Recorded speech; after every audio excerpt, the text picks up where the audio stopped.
¿Dónde nos ponemos? Bueno, creo que si vamos hasta allí... Sí, desde ahí podré lanzar una mosca sin problemas. ¿Qué es eso? Probablemente una lubina. Mira allí. Oh. Mira. Aquí hay peces.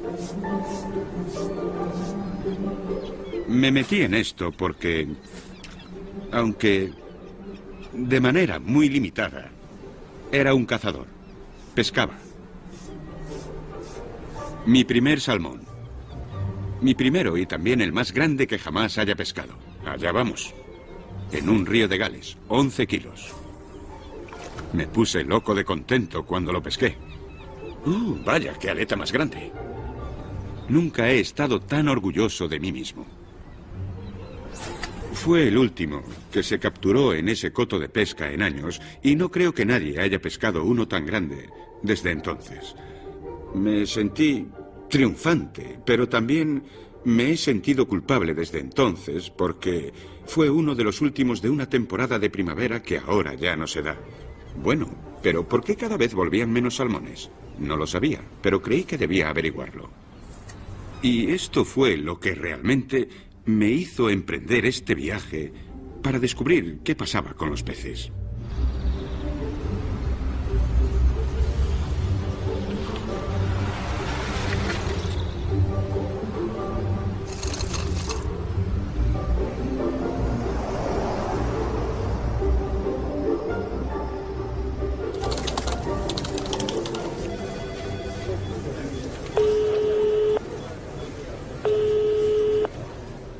Soy Charles Clover. Me gustaría hacerle algunas preguntas. Diga. ¿Qué tipo de atún sirven ustedes? ¿De qué océano procede y de qué modo ha sido capturado? Como periodista, lo que cambió mi punto de vista sobre el mar fue cuando entré por error en una rueda de prensa en La Haya en 1990. Fue la primera presentación que veía sobre el efecto que tiene la pesca de arrastre sobre el fondo marino y sobre las criaturas que viven allí. Lo que dijeron fue que la pesca de arrastre de fondo era como arar un campo 7 veces al año. Soy hijo de agricultores y de repente pensé, ¿cuántas cosechas se obtendrían si se arara ese campo 7 veces al año? La respuesta fue, sin duda, no muchas. Eso cambió totalmente mi punto de vista sobre lo que ocurría en el mar. Nuestra percepción del mar siempre ha sido que es inmenso, hermoso e inagotable.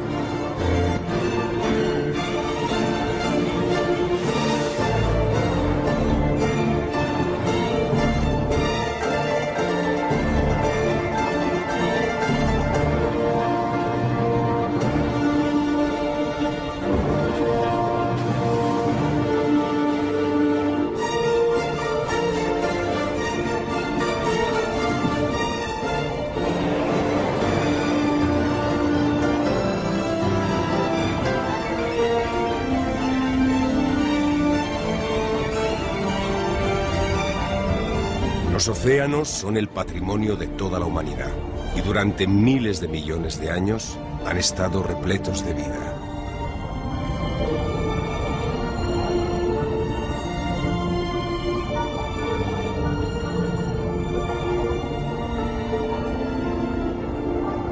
Esos vastos recursos, esos que una vez creímos renovables, que toda nuestra historia hasta ahora nos ha hecho creer que eran renovables, han dejado de serlo debido a cómo los tratamos. Por ello, nuestro enfoque filosófico tiene que cambiar por completo. Nos encontramos en un punto en el que nos damos cuenta de que en el futuro las cosas no serán como en el pasado.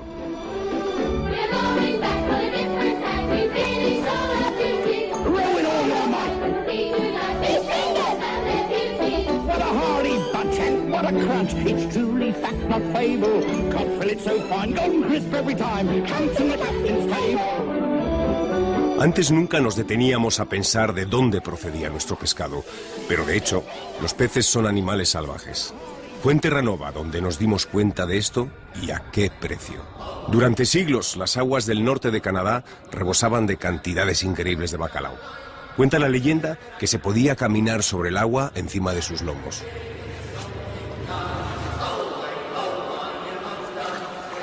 Había tanta abundancia que las comunidades locales pudieron prosperar gracias a la pesca de esta especie.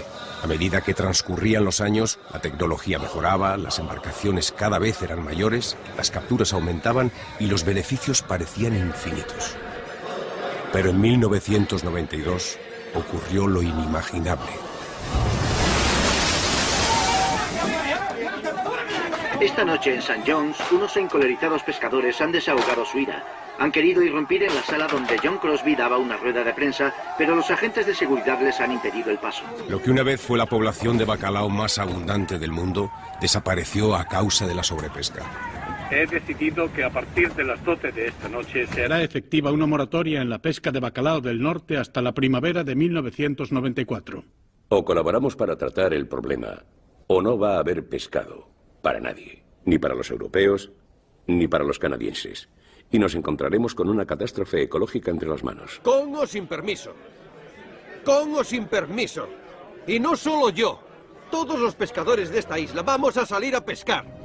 De la noche a la mañana, 40.000 personas perdieron su trabajo. Ya no queda bacalao en las zonas habituales.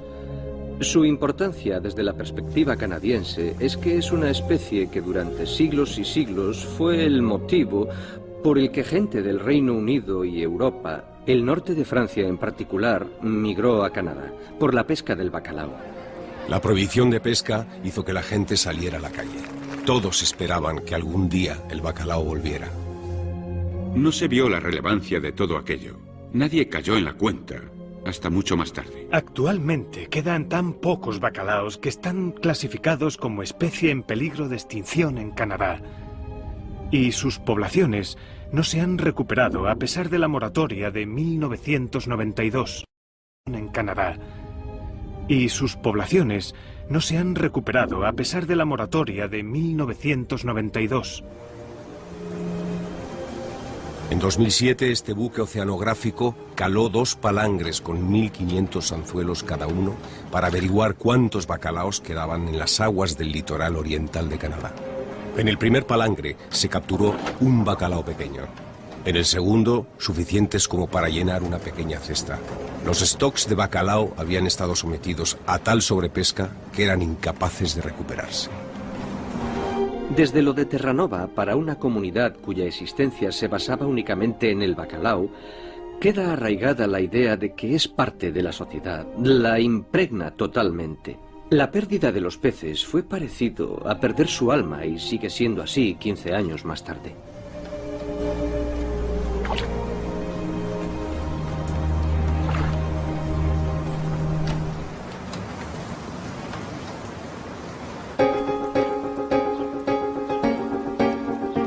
Tras el colapso del bacalao, una nueva generación de científicos empezó a investigar qué había estado ocurriendo con los peces de todos los océanos del mundo.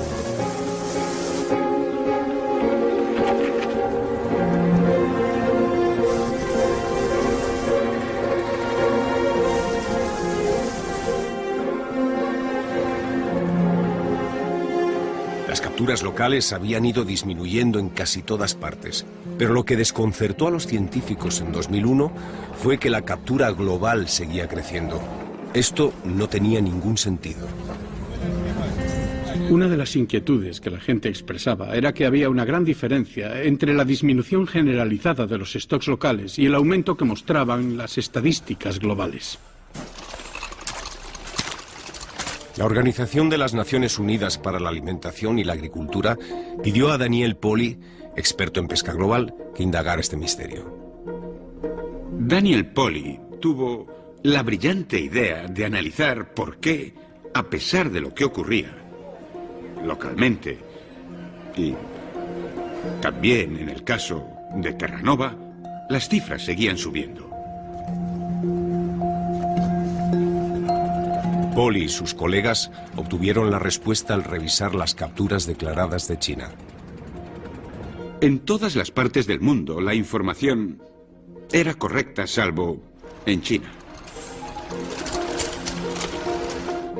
Cuando Daniel Polly vino a este departamento y dijo, creo que hay un error, le pregunté, ¿qué quieres decir? ¿Que hay un error? Me contestó, pues no puede ser que China pesque tanto. En realidad se dieron cuenta de que si se miraba la productividad biológica del mar y se tenían en cuenta los datos de los demás lugares, las cifras de China no podían ser correctas. Eran inventadas. Se las habían inventado los oficiales comunistas, que solo obtenían un ascenso si los gráficos iban subiendo. Y seguían creciendo porque seguían inventándose las cifras. Fue un gran desbarajuste. Llegamos a la conclusión de que las cifras estaban tan alteradas al alza, tanto que si se corregían, la captura mundial no mostraba un aumento, sino un declive.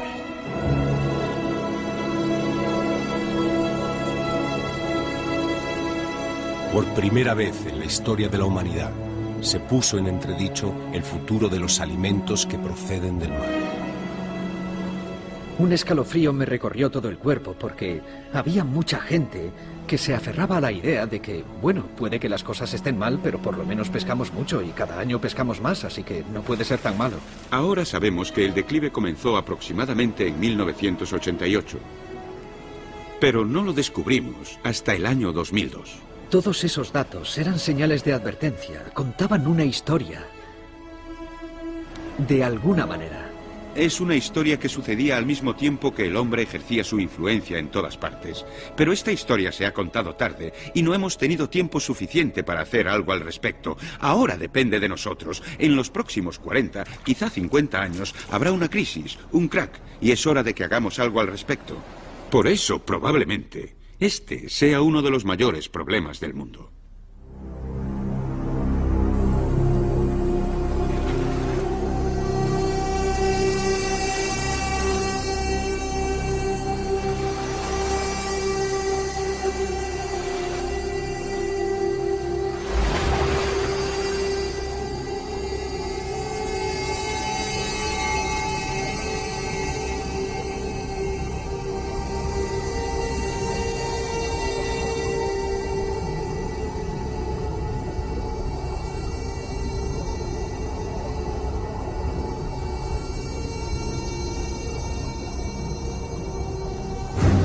El hombre ha pescado en el mar desde que descubrió que en él abundaban los peces.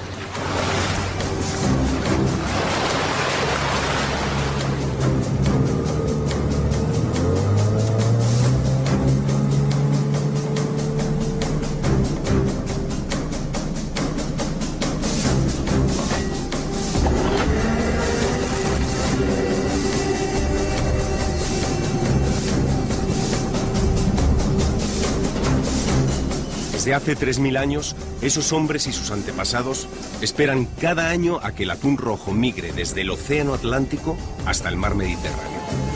Todas las primaveras utilizan sus antiguas trampas conocidas como almadrabas para pescarlos.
En el pasado, los almadraberos pescaban miles de atunes rojos, pero en los últimos 10 años, sus capturas han descendido un 80%. Y hay atunes, pues, alegría. Todo el mundo grita, ¡viva la Virgen del Carmen! Euforia, ¿no?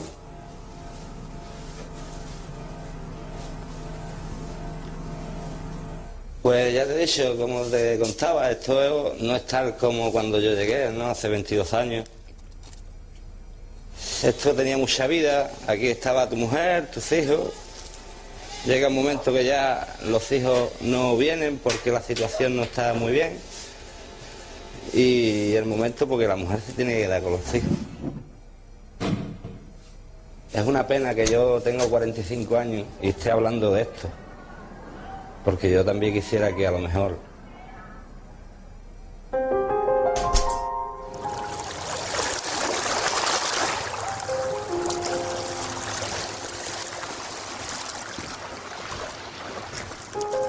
En la otra parte del mundo, en Canadá, el científico Boris Worm ha intentado calcular cuántos atunes y otros grandes peces quedan en el mar. Alguien dijo que contar peces es tan fácil como contar árboles, pero con la diferencia de que son invisibles si se mueven. Por lo tanto, es una tarea casi imposible, especialmente cuando quieres evaluar cuánto han cambiado los océanos de todo el mundo. Hicimos una pregunta muy sencilla. ¿En qué punto nos encontramos hoy respecto a cómo estaban las cosas en 1950, que fue el año en el que empezó la pesca industrial a gran escala en el mundo? Aquí, en 1952, cuando empieza esta serie, vemos que alrededor de Japón ya dominan los colores azules, lo que significa que los índices de captura eran bajos, aproximadamente un pez por cada 100 anzuelos. En zonas de más reciente explotación vemos índices de captura 10 veces mayores. O sea, 10 o más peces por cada 100 anzuelos. Boris Worm se sirvió de la información de la flota pesquera japonesa que había registrado cuántos peces se capturaban por cada 100 anzuelos calados. Esta es la primera vez que las pesquerías palangreras industriales salieron a mar abierto y operaron en todo el ecosistema.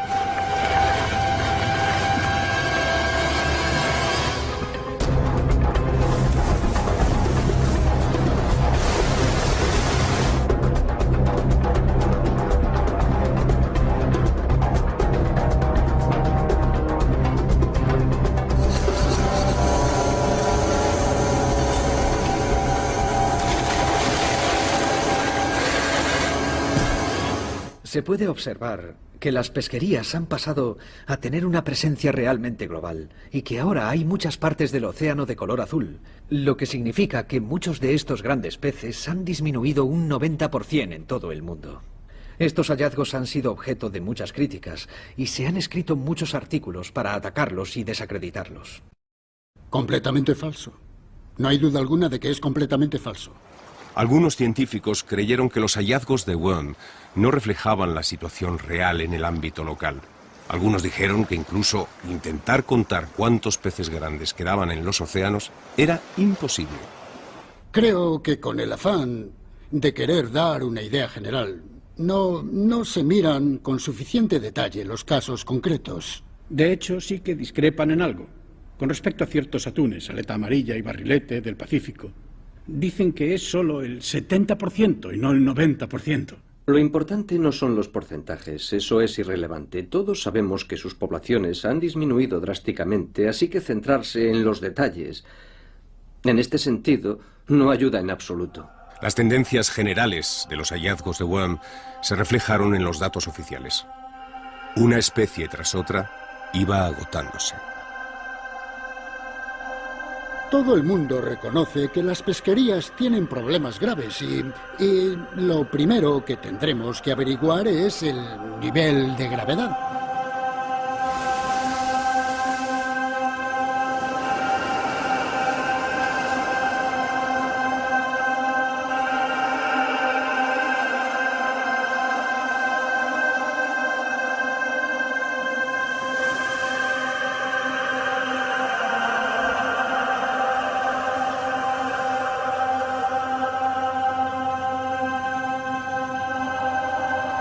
Hoy en día, en los océanos de todo el mundo, los buques industriales equipados con alta tecnología van a la caza de todas las especies de peces comestibles.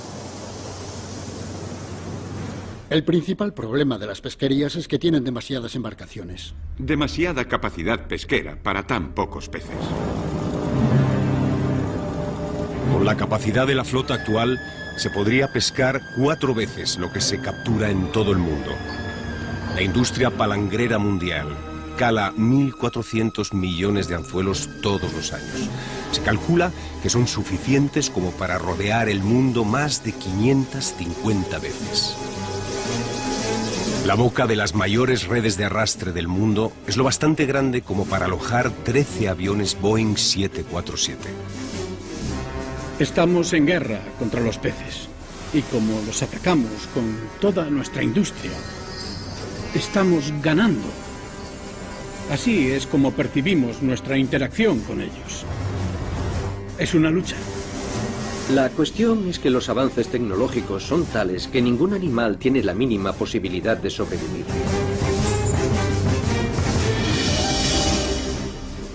Estos buques cuentan con tantos equipos electrónicos que los peces no tienen ninguna posibilidad de huir. El capitán sabe exactamente dónde se encuentran los peces, aunque estén escondidos detrás de una roca o de un pecio.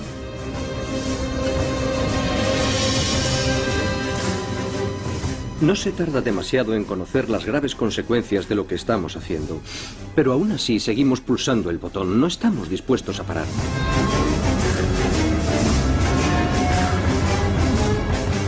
La fuerza del arsenal pesquero ha crecido exponencialmente en los últimos 50 años. La capacidad pesquera de la que disponemos en la actualidad supera de lejos nuestra capacidad de controlarnos.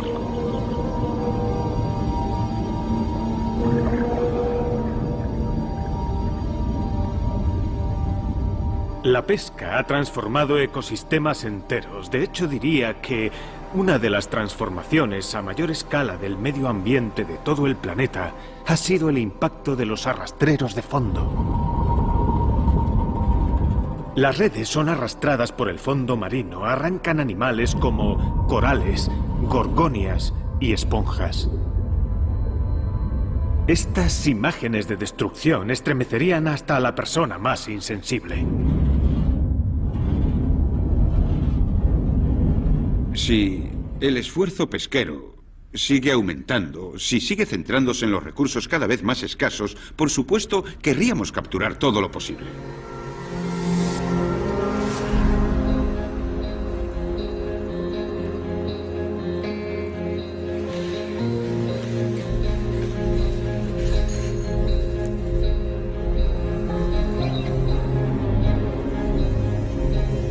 El atún rojo es uno de los peces más emblemáticos del mar.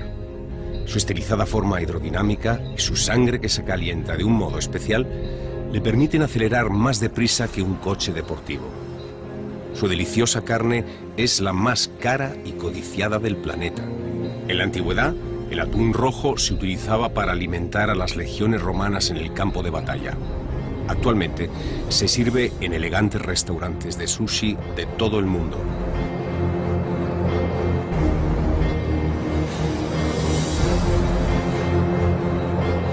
El atún rojo está en primera línea. El atún rojo es el caso más crítico que conocemos.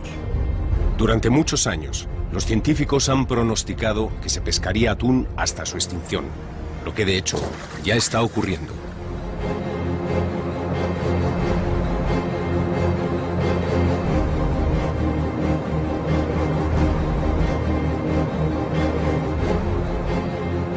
Roberto Mielgo es un antiguo pescador de atún que ha dejado su profesión para dedicarse a denunciar a una industria que cree que está fuera de control. Mielgo trabaja en solitario en los puertos de Europa, obteniendo información para intentar detener esta masacre.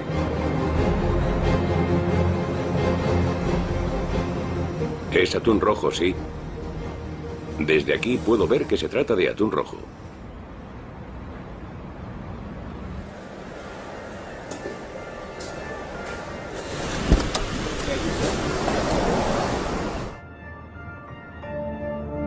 Empecé en este negocio como submarinista en instalaciones de jaulas de engorde hace ya algunos años. Esa fue una buena época, cuando el stock estaba sano, diría yo. Pero entonces, el atún rojo empezó a ser un negocio realmente rentable. muy rentable. En 2002 estaba en Túnez, creo. Y allí fue cuando me di cuenta por primera vez de que algo iba realmente mal. El problema fue que había empezado algo que no podía controlar y entonces tomé la decisión de que intentaría hacer lo correcto.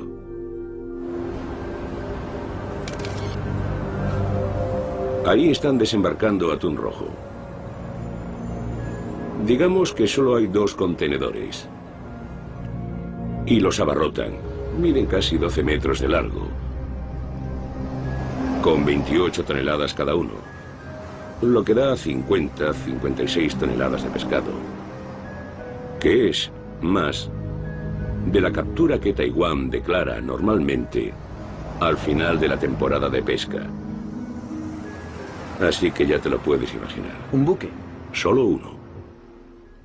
Aquí se trata de que una escandalosa minoría de personas gana millones, millones y millones, exterminando una especie. ¿Es eso correcto? ¿Es eso ético?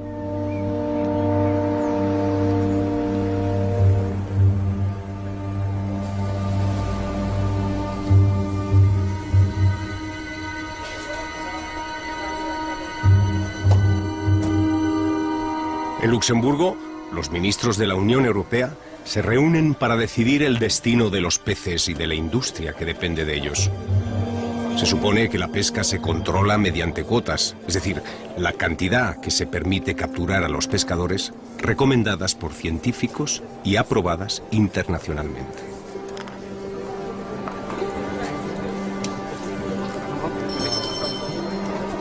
¿Qué sucederá esta tarde y qué significará para el atún rojo? Bueno, lo que sucederá es que los ministros de pesca de la Unión Europea tomarán una decisión, ignorando cualquier consejo científico racional para la conservación del atún rojo. Los científicos especializados en el atún rojo recomiendan una captura de 15.000 toneladas para evitar el colapso de sus stocks. Para que las poblaciones de peces se puedan recuperar, la captura no debería ser mayor de 10.000 toneladas. Pero los ministros votan a favor de una captura de 29.500 toneladas, 3 veces más de lo recomendado para permitir su recuperación. No puedo comprenderlo. Son cuotas políticas. Se está negociando con la biología. No se puede hacer esto y encima esperar que esas especies sobrevivan. Es una especie que se encuentra en peligro como el rinoceronte blanco y aún así se sigue capturando en el Mediterráneo. Se está explotando a unos niveles que casi duplican los recomendados y a los países que ejercen sobrepesca no se los fuerza a reparar lo que hacen, así que no hay día que pase sin que la Unión Europea se cubra de gloria. El atún rojo no es el único pez cuyos stocks han descendido drásticamente. Muchas otras especies han disminuido a pesar de estar bajo la supervisión de científicos y políticos de las naciones más ricas del mundo. Si los responsables de la gestión pesquera fuesen ingenieros, habrían sido despedidos hace muchos años porque sus errores de cálculo habrían provocado el derrumbe de edificios y puentes. No es entonces cuestión de saber si los stocks de peces se van a colapsar o no. Cuando se toman decisiones como esta, es cuestión de saber cuándo va a ocurrir. El colapso es inevitable.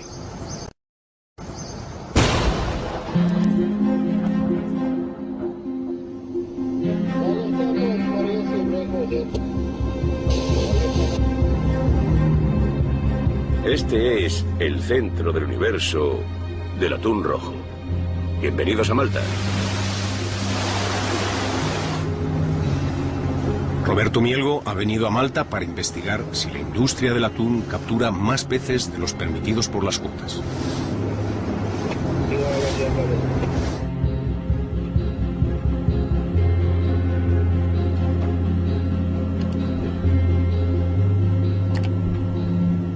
Hola, Charles. ¿Qué tal estás? Bien, ¿y tú qué me cuentas? Aquí, con bastante trabajo. ¿Has obtenido mucha información? Sí, bastante, la verdad.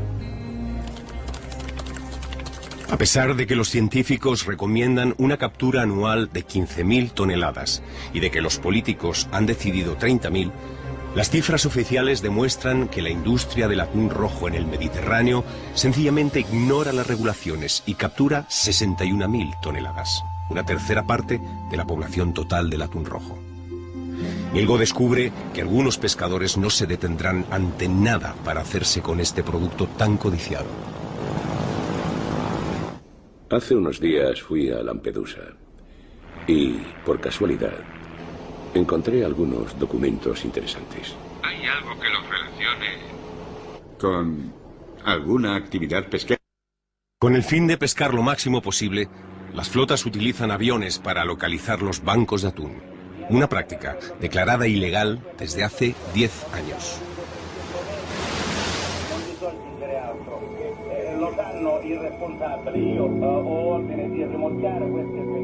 La mayoría de los aviones operan para flotas italianas que faenan al sur de Lampedusa, al este de Túnez y frente a aguas libias. Es una vergüenza. El gobierno italiano no hace nada al respecto. Nadie hace cumplir la ley. Es una vergüenza para la Unión Europea.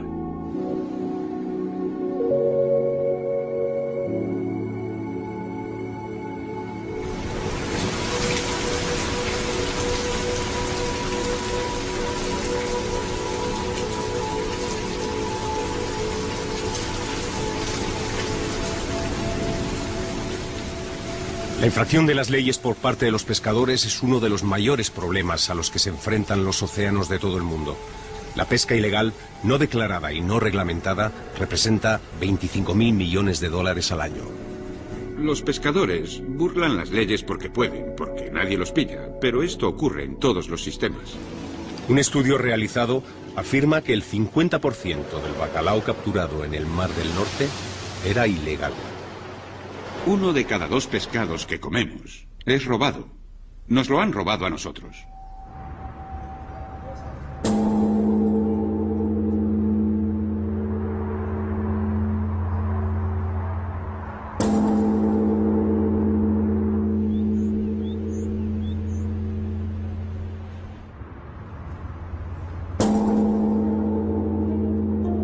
Mielgo ha venido a Tokio, el centro mundial del comercio de atún, donde se hacen los últimos intentos desesperados para salvar el majestuoso atún rojo.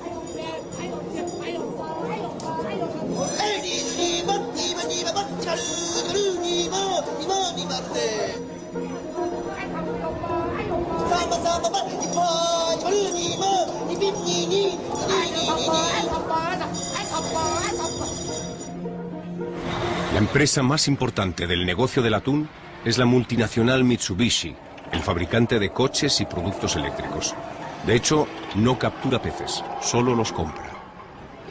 Yo diría que la corporación Mitsubishi tiene aproximadamente el control del 60% de la producción total de atún rojo.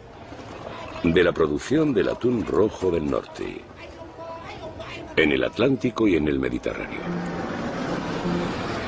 Mielgo está aquí para asistir a una reunión de la Comisión Internacional para la Conservación del Atún Atlántico, convocada en un intento para persuadir a la industria de que se respeten las cuotas internacionales. Soy Roberto, desde Tokio. ¿Cómo va todo por ahí? Bueno, la verdad es que ha sido una lección de humildad, Charles. Mielgo ha descubierto que Mitsubishi enviaba buques más nuevos y de mayor tamaño para conseguir más atunes rojos. Han aumentado considerablemente su capacidad de congelación y de transporte. Mitsubishi declara que controla menos del 40% del mercado de importación de atún rojo y que los nuevos buques fueron enviados para sustituir viejas embarcaciones. Pero Mielgo cree que Mitsubishi y otros comerciantes están acumulando reservas que valdrán mucho más una vez agotados los stocks. Como ya no se capturan atunes rojos, pero dispones de 60 o 70.000 toneladas de este pescado congeladas, pones el precio que quieres. Mitsubishi afirma que intenta abastecer el mercado japonés con suministros estables a precios razonables, a la vez que mantiene políticas que aseguran la sostenibilidad a largo plazo del stock. Mielgo, no obstante, teme que el resultado siga siendo la extinción de la especie. La conclusión a la que hay que llegar inmediatamente es que Estos tipos quieren pescar hasta el último atún rojo. Y una vez pescado el último ejemplar, pasarán al atún patudo. Y una vez hayan acabado con el atún patudo, irán a por otra especie de atún. Mitsubishi insiste en que quiere preservar el atún para futuras generaciones y que apoya las reducciones de cuotas. El destino del atún rojo nos muestra claramente cómo repercute sobre una especie salvaje la actividad de las corporaciones multinacionales, la política internacional de pesca y la demanda de los consumidores. En todo el mundo se libra una lucha por conseguir estos últimos peces, sea cual sea el precio.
Cientos de millones de personas de todo el mundo dependen de los peces para subsistir.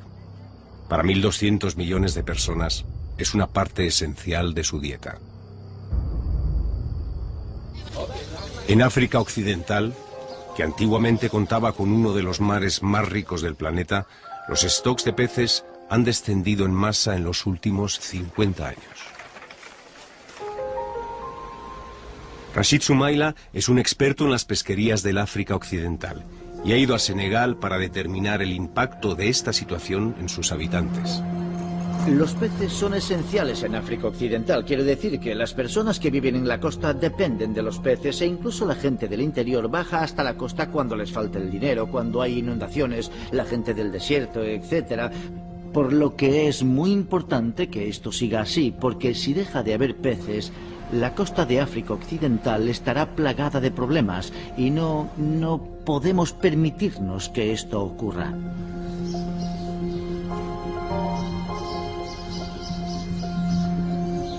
Adama Bergol es un pescador artesanal que vive en Dakar, la capital de Senegal.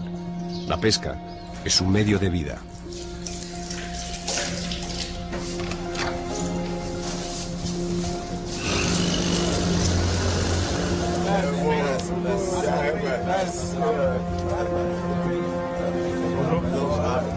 Nosotros somos Lebú. Pertenecemos a este grupo étnico. Nuestras tradiciones han pasado de padres a hijos. Y siempre hemos vivido de la pesca. El mar nos ha traicionado. Cuando era niño, veía un mar repleto de peces. Antes había peces en abundancia y nuestros abuelos nos animaban a seguir sus pasos. Nuestra gente está dejando la pesca. El mar no da para mantener a nuestras familias. El combustible es muy caro y con lo poco que pescamos apenas podemos pagarlo.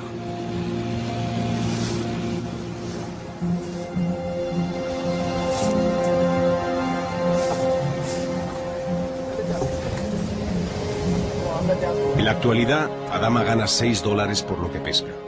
El combustible le cuesta 4. Lo que le queda tiene que servir para alimentar a su familia. Esta es mi hijita pequeña. Se parece mucho a su madre. Mientras tanto, en el mismo litoral se gana mucho dinero. Los gobiernos de muchos países en vías de desarrollo venden derechos de pesca a países desarrollados para obtener rápidos ingresos. Los contribuyentes del mundo occidental pagan con sus impuestos los mayores buques de pesca del planeta para pescar en aguas remotas. Los pescadores locales, en sus piraguas, no tienen ninguna posibilidad. No es bueno para los pescadores, ni tampoco para nuestro mar. Solo es bueno para los pescadores europeos y para los gobiernos senegaleses porque les aporta mucho dinero. Haidar se ha sumergido en las aguas del litoral de Senegal durante los últimos 35 años y ha sido testigo de grandes cambios en la salud del océano. Hace campaña contra los buques extranjeros que pescan en sus aguas. Cuando veo esto, quiero luchar contra este tipo. Quiero luchar contra el buque. Quiero luchar contra el gobierno que se embolsa dinero y no sabe lo que hace. Quiero luchar contra el mundo porque el mundo va a morir y no puede ser. Todos los años, más de 7 millones de toneladas de diversas especies, una décima parte de la captura mundial, son arrojadas sin vida al mar. Esta cifra incluye cientos de miles de tortugas, aves marinas, tiburones, ballenas y delfines. Veis cómo destruyen el océano. Se quedan con lo que quieren, con lo que pueden vender, pero los peces que no sirven, que no quieren, los tiran, los matan. Mirad a vuestro alrededor.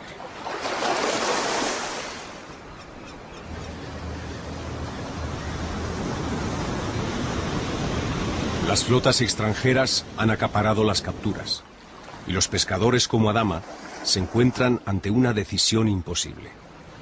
¿Debería dejar a su familia y arriesgarse a emprender el peligroso viaje a Europa?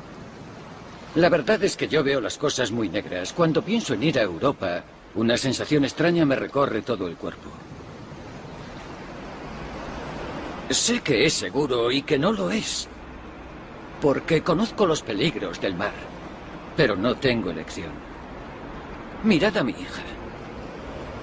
Si mis hijos crecen hoy aquí, donde no hay futuro, ¿qué opinión tendrán mis hijos de mí como padre?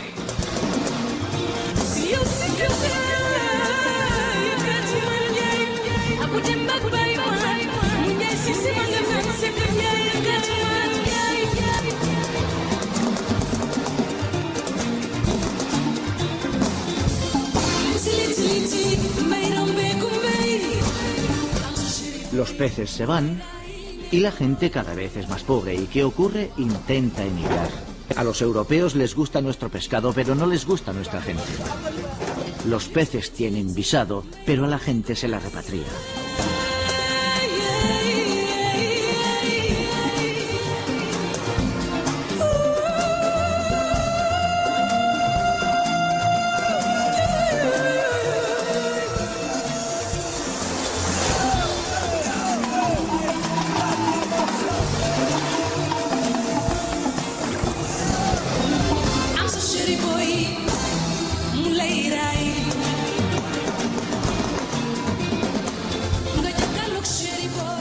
He vivido tiempos mejores.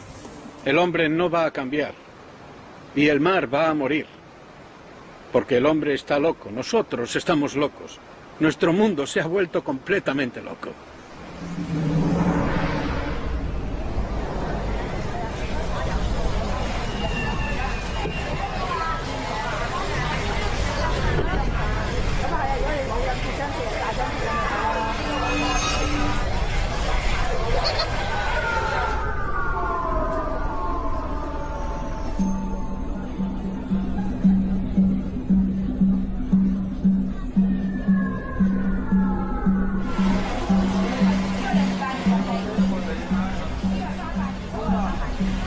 Los restaurantes en Asia ofrecen peces vivos en mayores cantidades que nunca. Estos peces se capturan en una de las partes más hermosas del planeta, el Triángulo de Coral. Esta área oceánica se encuentra en los mares de Asia Meridional y su extensión es igual a la mitad de los Estados Unidos.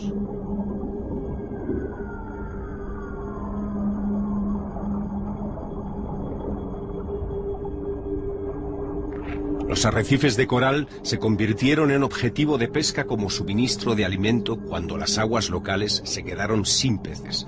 Las especies más preciadas son los grandes depredadores de colores del arrecife.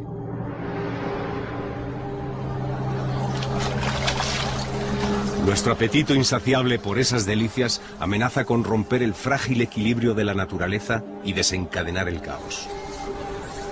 No sabemos qué implica perder algunos de estos componentes tan particulares del ecosistema. Solo sabemos que en otros ecosistemas ha habido problemas y que cuando nos metemos con la naturaleza normalmente hay problemas. En la costa este de Estados Unidos vemos un aterrador indicio de lo que puede suceder cuando se altera el equilibrio natural del océano. Tenemos una gran sorpresa, Raya de Chesapeake. ¡Una vez más, muchachos! ¡Mierda! ¡Cuidado! ¡Déjame tirar por aquí! ¡Cuidado! La mayoría de la gente no la utiliza como alimento porque no es fácil obtenerla. En la bahía de Chesapeake aumentan los informes sobre una plaga de proporciones bíblicas. Se ha disparado la población de un habitante poco conocido, la raya gavilán.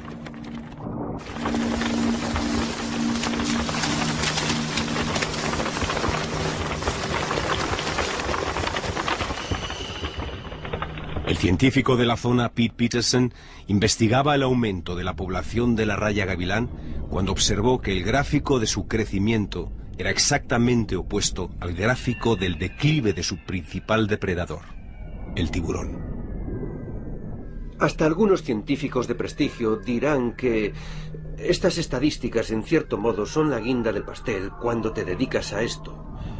Pero, para ser sinceros, cuando ves cómo ha ido cambiando el número de tiburones en estas costas y cómo lo ha hecho al mismo tiempo el número de rayas y tiburones de menor tamaño, no necesitas para nada las estadísticas, simplemente salta a la vista. Cuando desaparecen los grandes depredadores, cuando su población disminuye tanto como ahora sucede, los efectos causados por dicho cambio pueden provocar un efecto dominó en todo el ecosistema. Muchos de ellos pueden ser sorprendentes e impredecibles.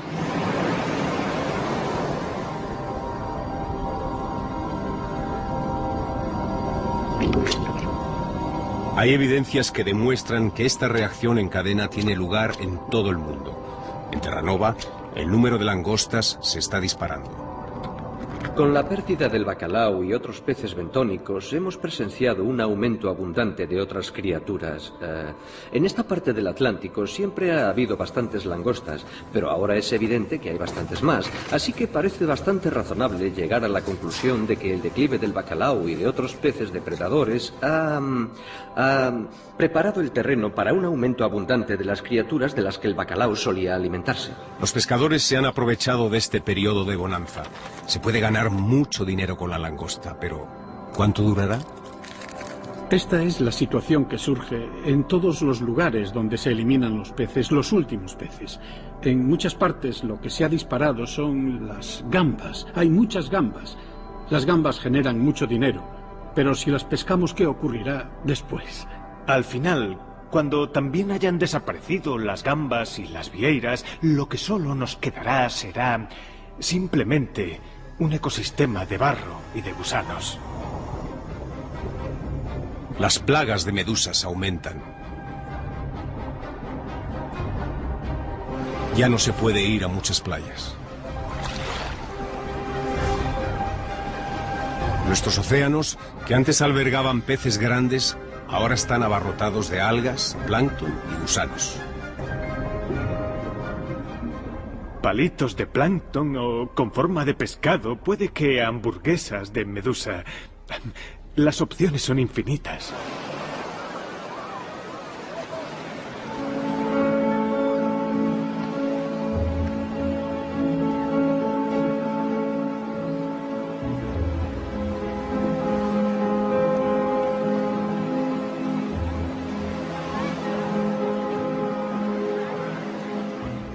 Estamos perdiendo especies. ¿Qué importancia tiene para nosotros? ¿Qué implica para la sociedad? ¿Qué supone para la previsibilidad de los océanos de todo el mundo, que representan el 70% del planeta? La respuesta es, con cada especie que desaparece, Algunos de aquellos servicios se reducen. Hay menos alimento.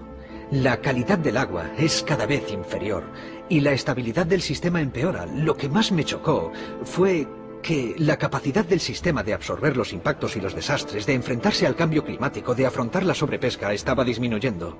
Podría ser un cambio sin vuelta atrás. Según los datos recogidos por las Naciones Unidas, el número de especies de peces cuyas poblaciones experimentan un colapso aumenta año tras año. Wem y otros científicos han pronosticado que, si las tendencias actuales siguen, los stocks de peces de los que ahora nos alimentamos desaparecerán antes de mitad de siglo. Desaparecerán antes de mitad de siglo. Notamos que las curvas se estaban separando, las curvas de alta y baja diversidad, pero ambas estaban cayendo. Descubrimos que una tercera parte de todos los peces e invertebrados marinos que comemos se encontraban hacia el año 2003 al borde de lo que llamamos estado de colapso. En los últimos 50 años hubo una clara tendencia en la que, año tras año, cada vez más de esas especies entraban en esa categoría de colapso. Empezaron estando muy arriba y fueron cayendo y cayendo cada vez más. Y al mirar estas curvas, piensas, ¿cuándo van a llegar a cero? ¿Cuándo van a llegar al punto en el que las pesquerías a las que estamos acostumbrados ya no serán posibles? Esas curvas bajan y tocan fondo en 2048 aproximadamente. No se trata de un panorama alarmista, sino de una posibilidad real. No hay que ser un genio para darse cuenta de esto. Si vamos agotando una especie tras otra como recurso finito que es, llegará un momento en el que nos quedaremos sin ellas si no cambiamos el modo que tenemos de tratar este recurso global. Wem y sus colegas fueron criticados por especificar una fecha concreta, aunque ese no era su objetivo principal.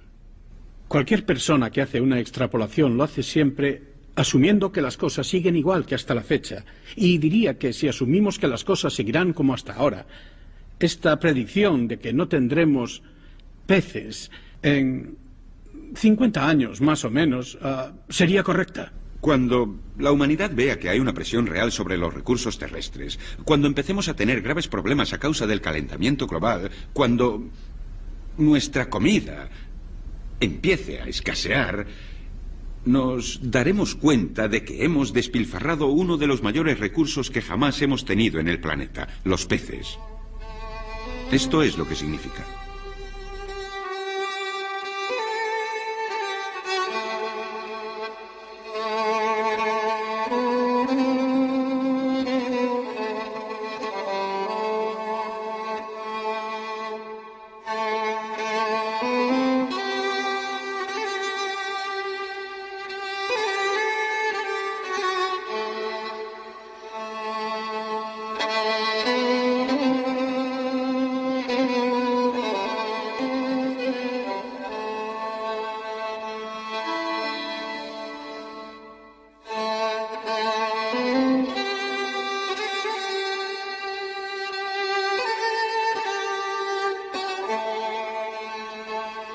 Durante generaciones, los hombres han pescado, y durante generaciones hemos comido pescado.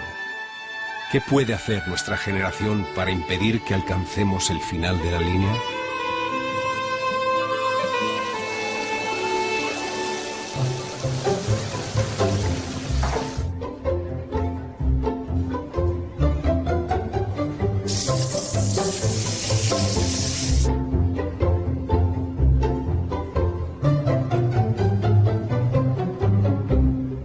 Me encanta el pescado. Prefiero comer pescado que carne. Puedo llegar a comer pescado 4 veces al día. A mi hijo no le gusta. Cuando hago pescado dice, no mamá, quiero pollo. Y yo le contesto, el pescado es bueno para la salud, pero él dice que no. A mí me encanta el pescado. Al 100 no, al 102%. Me encanta comer pescado. El pescado es mi comida.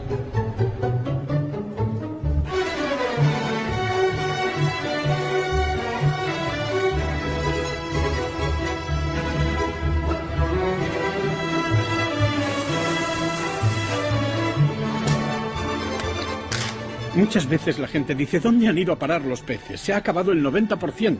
¿Pero dónde están? Bueno, nos los hemos comido. Eso es lo que ha pasado, nos los hemos comido.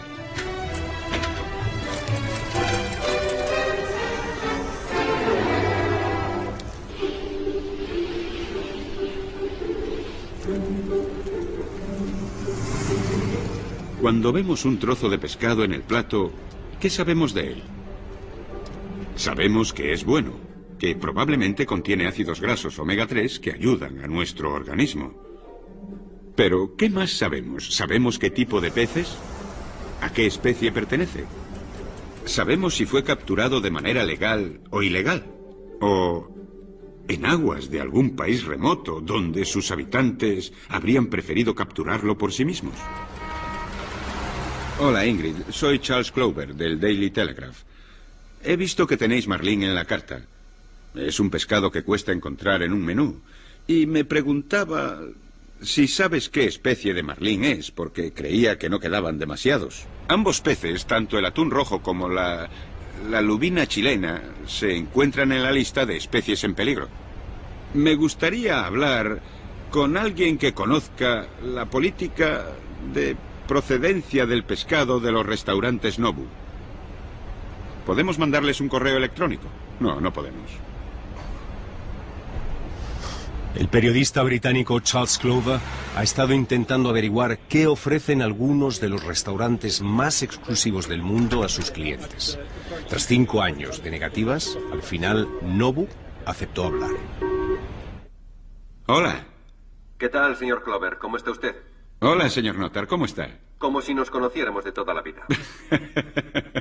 Hemos visto que un pescado que desde 1996 está clasificado como especie en peligro, lo sirven en su restaurante. No solo vamos a detallar lo que hay en la carta, sino que vamos a poner un asterisco al lado con una nota especificando que es una especie en peligro, para que la gente lo sepa.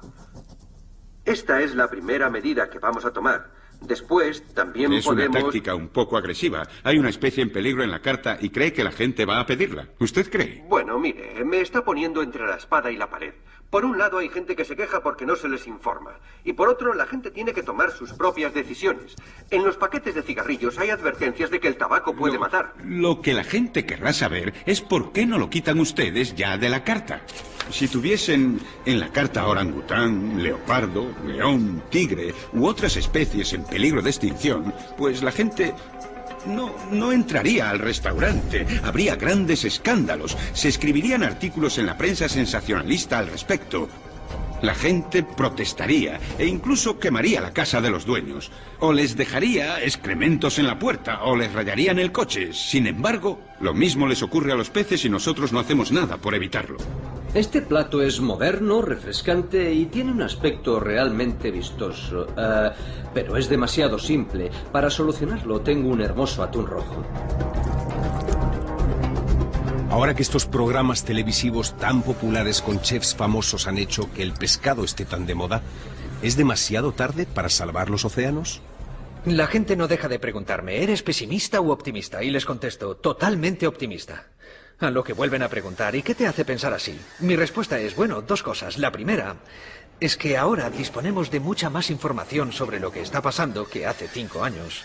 Y la segunda es que cuando los cambios que se están produciendo pasan a ser de conocimiento público, la gente empieza a ser consciente. Pasó con la polución, la capa de ozono y el cambio climático recientemente.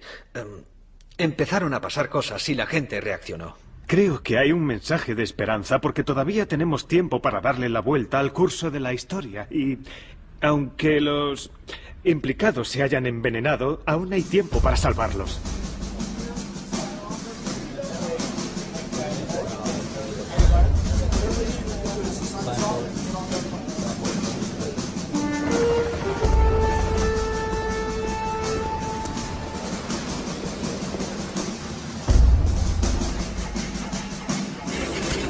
Alaska está en primera línea de batalla por la conservación de los peces. Según las Naciones Unidas, las únicas leyes que tenemos, el mar nos pertenece. Pertenece a los ciudadanos. No a los pescadores, ni a la industria en general, ni a las petroleras. Es nuestro. Así que, ¿por qué no reclamamos que nos lo devuelvan?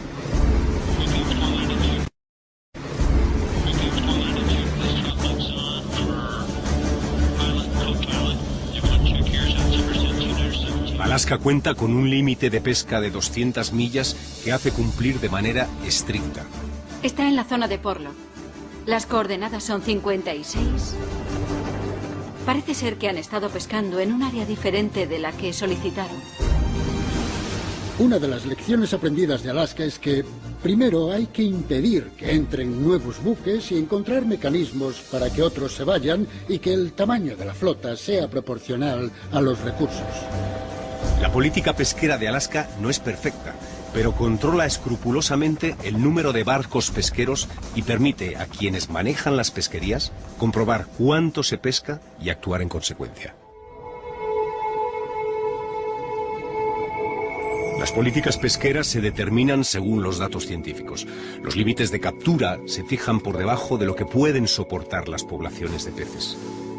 Una de las diferencias entre Alaska y, por ejemplo, el Mar del Norte es que el índice medio de explotación de los stocks en Alaska es del orden del 10% al año. Y en el Mar del Norte es del 50%. Un método que tiene Alaska para controlar las capturas es conceder a los pescadores un tiempo limitado para alcanzar sus cuotas.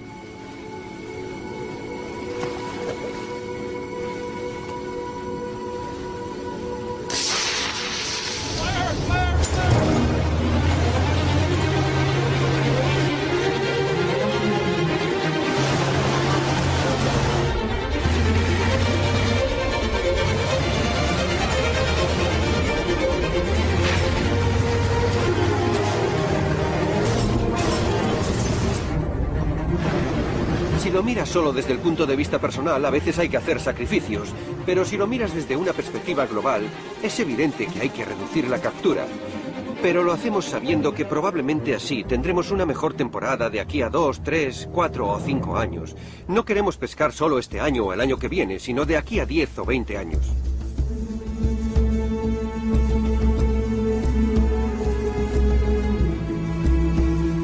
Como consumidores, nosotros tenemos el poder de contribuir a un cambio positivo para el mar, exigiendo saber de dónde procede el pescado que compramos, cómo se capturó y si es una especie en peligro o no. Ahí fuera hay una industria que vive de la pesca, parte de la cual trata por todos los medios de hacer lo correcto. Y no reciben tanto apoyo como deberían porque la gente no sabe diferenciar entre lo que ellos hacen y lo que hacen los tipos que saquean desenfrenadamente los mares. Creo que debemos apoyar esa parte de la industria pesquera.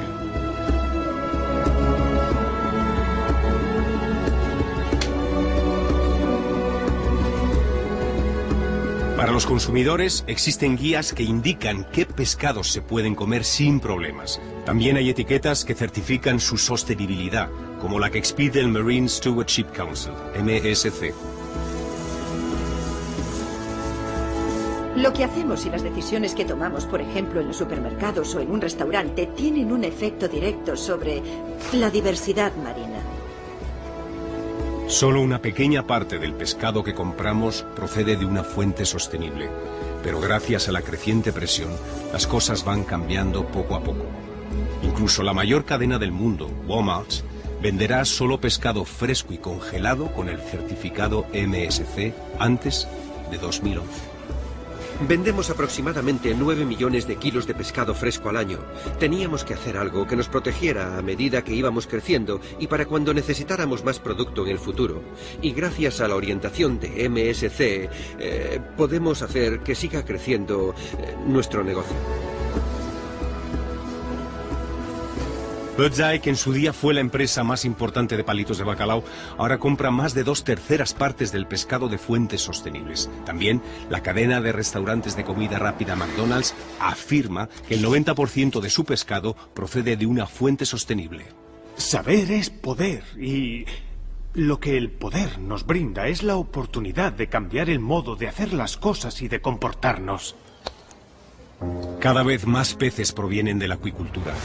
Mucha gente cree que esta tendencia es una respuesta al problema cada vez mayor al que se enfrentan nuestros océanos. Sin embargo, La acuicultura no es lo que parece.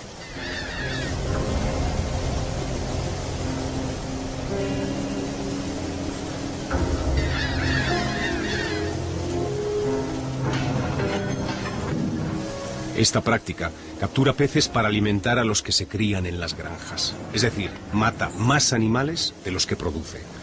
Todas estas anchoas serán trituradas hasta convertirse en harinas para alimentar a peces y a otros animales de todo el mundo.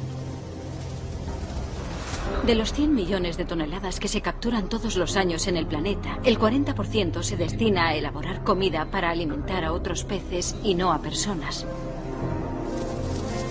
De modo que unos cuantos ricos de alguna parte del mundo pueden comer salmón y gambas. Cuantas más jaulas de engorde hay en Occidente, menos peces tenemos. Esta es una de las paradojas que a la gente le cuesta muchísimo comprender.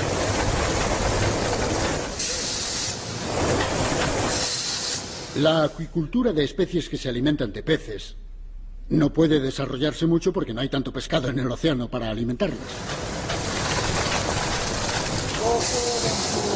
Lo que en verdad se hace es convertir peces de una especie en otra. No se consigue que haya más peces, al menos cuando hablamos de jaulas de engorde. Como término medio, 5 kilos de anchoas sirven para obtener solo 1 kilo de salmón.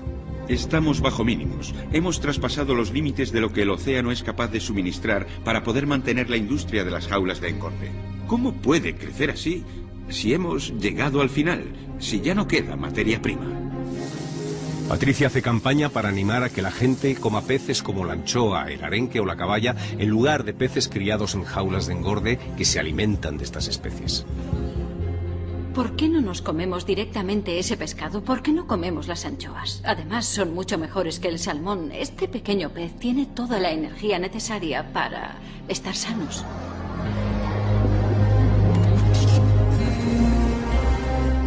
Si la acuicultura no es la respuesta, a pesar de los intentos de que resulte menos derrochadora, y las pesquerías sostenibles no se extienden con la suficiente rapidez, ¿qué más podemos hacer para salvar nuestros océanos? Tenemos que retroceder 200 años para recuperar la abundancia de vida y productividad que había en algunas partes de nuestros océanos. Me refiero a crear una red de áreas marinas protegidas en las que se pueda ir atrás en el tiempo.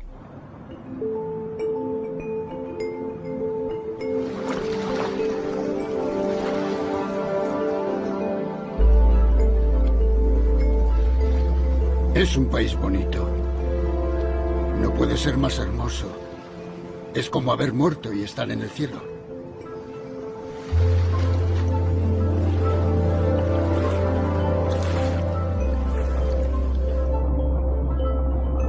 Las reservas marinas son áreas oceánicas en las que la pesca comercial está totalmente prohibida. Los resultados pueden llegar a ser asombrosos.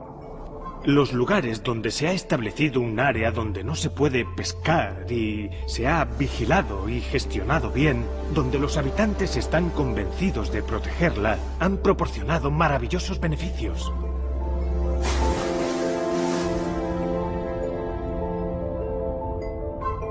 He estudiado las reservas marinas del Caribe y allí, en 1995, las comunidades autóctonas establecieron áreas donde no se podía pescar. Con el paso del tiempo, se pudo apreciar que el arrecife se repoblaba y que la vida cada vez era más abundante. Y nosotros observamos un aumento de 3, 4, hasta 5 veces más peces que los que había al inicio, después de 7 años de protección.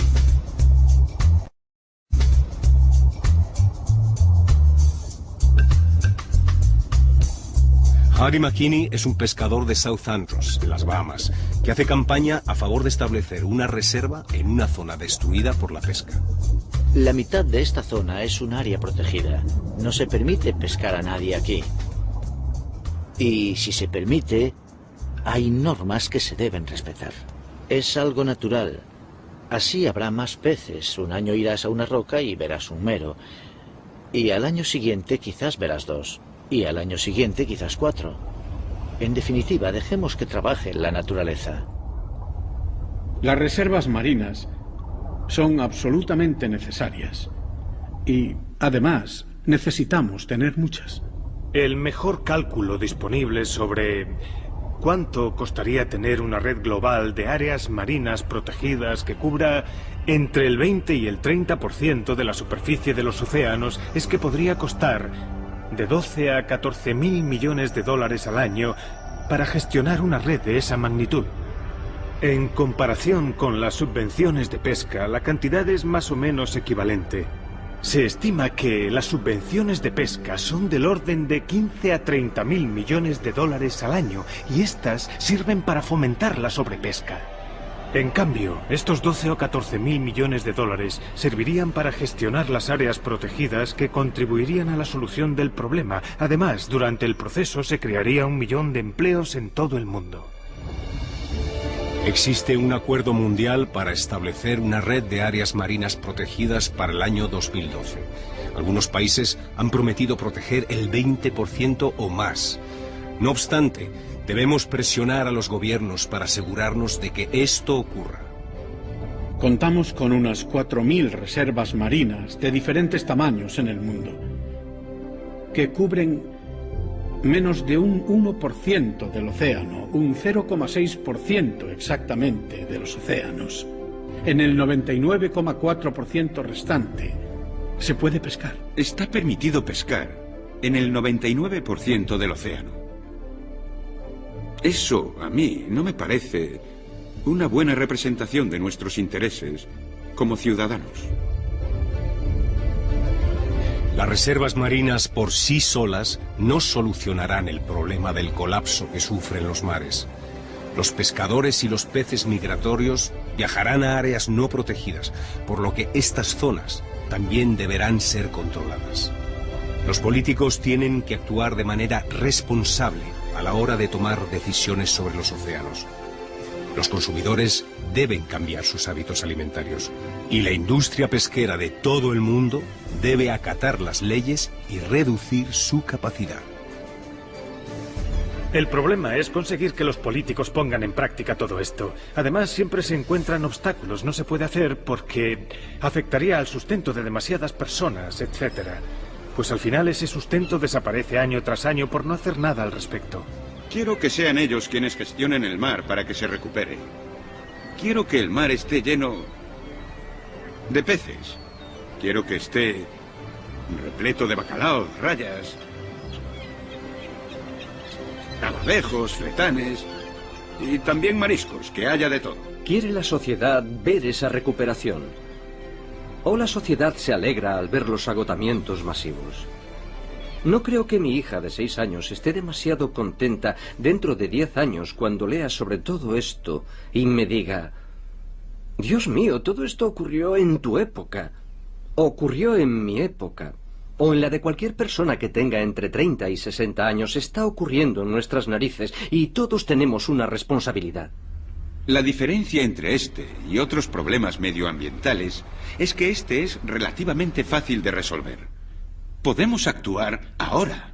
No es muy difícil y no necesitamos más datos para hacerlo. Así que hagamos lo que podamos donde podamos. Hagámoslo aquí y ahora. Solo hay que decidirse a hacerlo.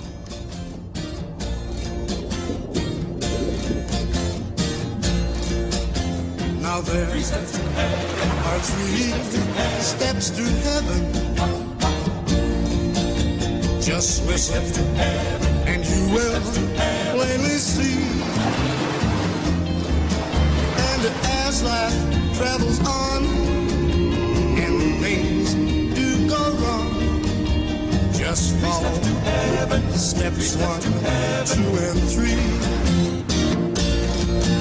Step 1, you find a girl you love. Step 2, she falls in love with you. Step 3, you kiss and hold her tightly. Yeah, that sure seems like heaven to me.